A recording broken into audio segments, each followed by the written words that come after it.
副总统赖清德过境美国纽约，中昼举行侨宴，有约700个侨胞来参加。赖清德感谢美国这届协助安排过境的行程，也若伫咧会场外口有中国的侨民来抗议，公司记者嘛翕到中国的侨民规帮人包车，那像是唔知影要去倒位抗议。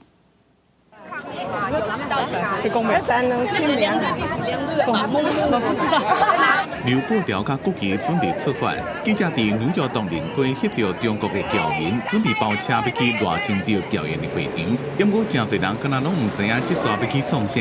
另外，中国侨民也登报纸批评赖清德是歹徒分子。这一次副总统赖清德在纽约的侨宴依旧出现了中国民众来抗议，而且带你看到的是，有些不少抗议民众还是上次总统蔡英文过境纽约的熟面孔。 初头发话查甫人，顶回总统蔡英文过境纽约时阵，伊也伫咧抗议的现场。伊讲伊是自愿来，唔是提钱的。台独分子经过美国，我每一场都在。我们是这里是梅东华人华侨，自愿来。虽然会场外口有人抗议，赖清德的侨宴有要甲700位侨胞来支持，要支持者大声喊当选。被认为将可能是2024副手连选的驻美国代表萧美琴，规则拢有陪，活动正受注意。美国政府依照过去历任副总统过境的惯例，做了最好的接待跟妥适的安排。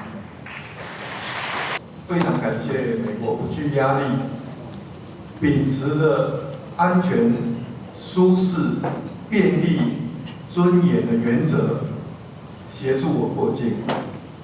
不管极权主义对台湾的威胁有多大，我们绝不畏惧退缩。赖清德伫咧侨宴发表20几分钟的演讲，重申蔡总统的4大坚持，佮伊的4大和平支柱，讲愿意甲对话沟通，降低外界疑虑。无法度亲自来现场的 AIT 主席罗森伯格用影片强调台美关系紧密 ，including our commitment to support Taiwan's self-defense capacity, just as the U.S.-Taiwan friendship is long-standing and rock solid.